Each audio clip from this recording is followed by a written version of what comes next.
Hello, my amazing tribe. I'm excited to connect with you through this video. Thank you for choosing our video on the Informer's 2008 film. Sit back, relax, and enjoy the ride. The Informers is a 2008 American drama film written by Bret, Easton, Ellis and Nicholas Jarecki and directed by Gregor Jordan. The film is based on Ellis's 1994 collection of short stories of the same name. The film, which is set amidst the decadence of the early years, depicts an assortment of socially alienated, mainly well-off characters who numb their sense of emptiness with casual sex, alcohol, and drugs. The filming took place in Los Angeles, Uruguay, and Buenos Aires in 2007. It was the last feature film for actor Brad Renfro before his death on January 15, 2008, at the age of 25. The film was dedicated to his memory.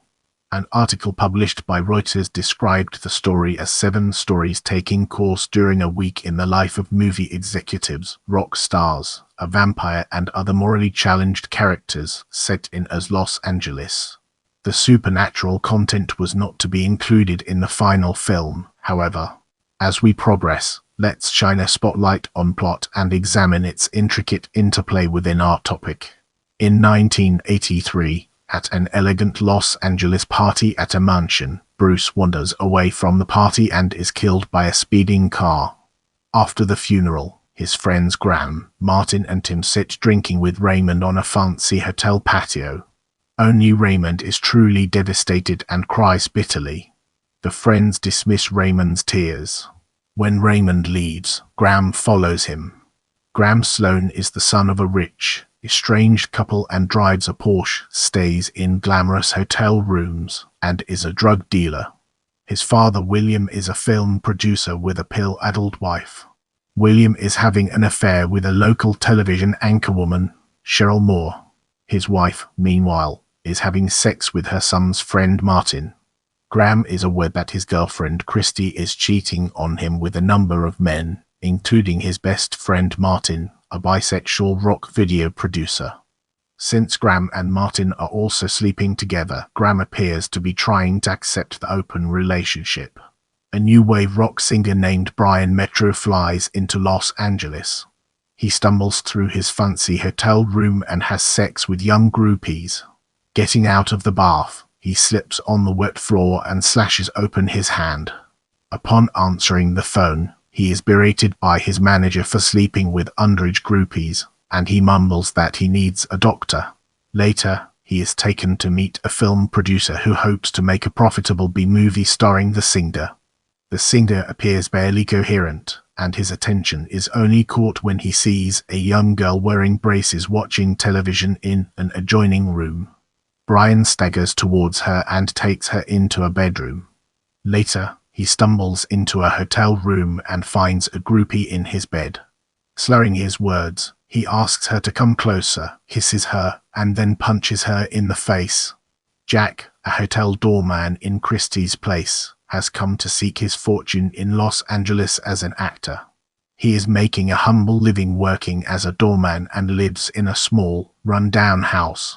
He is alarmed when he receives a phone call from his grizzled Uncle Peter, a drifter ex-con who claims he needs a place to stay. Jack angrily refuses the request because he wants to leave the immoral, criminal side of his family background behind him. However, when Jack returns home, his uncle waits for him in a beaten-up van. To Jack's horror, his uncle is involved in a gangland kidnapping for hire plot, and the uncle has brought a kidnapped child to Jack's house. When a cleanly dressed, yet menacing gangster calls on Jack when the uncle is out and asks to collect the package, Jack feigns ignorance. When the uncle returns, he tells Jack that the boy has to be killed, on the grounds that it will be more humane than what the gangsters will do to him. Jack offers to kill the boy. Instead of slitting the boy's throat, Jack pretends to kill the boy but actually releases him. Jack hides his failure to kill the boy by cutting open his hand and smearing blood on his hands and face, and he joins his uncle in the van and flees the scene. Tim Price is pressured to go with his father, Les, on a trip to Hawaii, ostensibly for the two to share father-son bonding time. They go to a bar where Les starts a chat with two young women who may be willing to have sex with them. However, Tim is not interested and is disgusted by his father's drunken, leering passes at the women. Tim does later find a girl he likes at the beach, but when the three of them have dinner together, Les begins to make passes at her, and then both the father and the young woman make fun of Tim by suggesting that gay men were making passes at him on the beach. Tim leaves the dinner and goes out to be alone. When his father finds him, Tim refuses to talk, saying he has nothing to say. Graham confronts Martin about Christy and asks Martin if he has been sleeping with her, apart from group sex. Martin denies betraying Graham and is shocked to realize that his friend has developed feelings for her. In their social scene, most interactions are fleeting couplings based on desire, not relationships based on caring. Graham then tells Martin that he feels adrift in his life, as if he does not have anyone who can tell him what is right or wrong. His whole life has become a series of casual encounters and light banter, covered by a pharmaceutical haze. Graham seems to be making the first steps to moving away from his alienated, narcissistic lifestyle. When one of Martin's lovers calls Graham to tell him that Christy has become ill and is lying out on the sand, he drives over to the house to see her. Even though he sees that she has developed lesions, presumably a AIDS-associated Kaposi's sarcoma, all over her dying body, he seems unable to take care of her and take her to a hospital.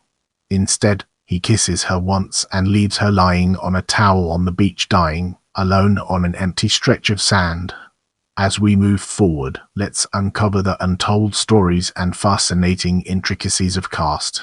Brandon Routh was originally cast as Bruce, but is absent from the finished movie after a decision to excise all the vampire scenes from the film adaptation. Ashley Olsen was originally cast as Christy, but withdrew and was replaced by Heard. Let's now turn our gaze towards production and explore the fascinating connections it has to offer. Filming began on October 12, 2007 in Los Angeles, and later moved to Uruguay and Buenos Aires before wrapping on December 6, 2007. According to Fox News, Ellis and Jarecki had spent 3 years working on a script and prepping the film for release, and Jarecki was set to direct. The film was supposed to be an absurdist, light-hearted, and expansive satire. When producers replaced Jarecki with Australian director Gregor Jordan, the tone of the film strayed away from Ellis and Jarecki's original premise to become something that the cast and writers were embarrassed by. Amid concerns about the budget and about sex and violence much like that of Ellis' earlier adaptation, American Psycho, the vampire subplot was excised from the movie entirely along with actor Brandon Routh, who played a vampire. Jordan's final version, which has received negative reviews from some critics, became some terrible, dark meditation under his interpretation of the script, according to an insider involved with the production. Jordan also reportedly cut the script down from Ellis' original 150 pages to only 94. Let's now venture into the realm of box office and explore the fascinating intricacies it holds. The film premiered at Sundance Film Festival on January 22, 2009. It received a limited release on April 24, 2009, in 482 theaters in the United States, where it earned approximately as on its opening weekend. The film was only in release for 3 days, and the final gross for the film was $382,174 against $18 million budget. The film was then released on DVD and Blu-ray on August 25, 2009. It was granted a 15 certificate by the British Board of Film Classification (BBFC) and was released under 4 different versions. Now, let's delve into the intricacies of critical response and explore its various aspects. The Informers was panned by film critics and has a rotten score of 12% on Rotten Tomatoes based on 106 reviews with an average rating of 3.8 out of 10. The critical consensus states, as miserable and insipid as its protagonists, The Informers fails to provide anything to think about after the sheen of fake blonde is gone. The film also has a score of 20 out of 100 on Metacritic, based on 25 critics, indicating generally unfavorable reviews. Sonny Bunch from the Washington Times stated that to understand the film, a viewer should imagine American Psycho with less violence but more nudity, transplanted from New York City to California and stripped of all self-awareness. John Anderson from the Washington Post called it a nihilistic, narcissistic, knuckle-headed movie about nihilistic, narcissistic knuckleheads. He states that it might have been an interesting exercise in satire, if it only had a sense of humor. Which it doesn't. Owen Gleiberman from Entertainment Weekly stated that the film is by far the most slack, ho-hum movie ever made from Ellis material. Cosmo Landisman from the Sunday Times commented, "It has a good cast and a terrific as soundtrack Dido, Simple Minds." At the same time, Landisman stated that the film also has the superficiality of a TV soap, which means that while the film is not so bad that you can't sit back and enjoy it, but nor is it good enough to go and see. Several critics attacked the film for its prurient elements. James Bardinelli from Real Views called it the kind of movie that, upon leaving the theater, provokes the urge to take a shower. Several critics pinned the blame for the problems on the director. Critic Nigel Andrews from the Financial Times acknowledges that Bret Easton Ellis pens a mean tale, in all objectival senses. His prose is artfully maleficent. He is a laid-back Severus Snape of the sex and drugs generation.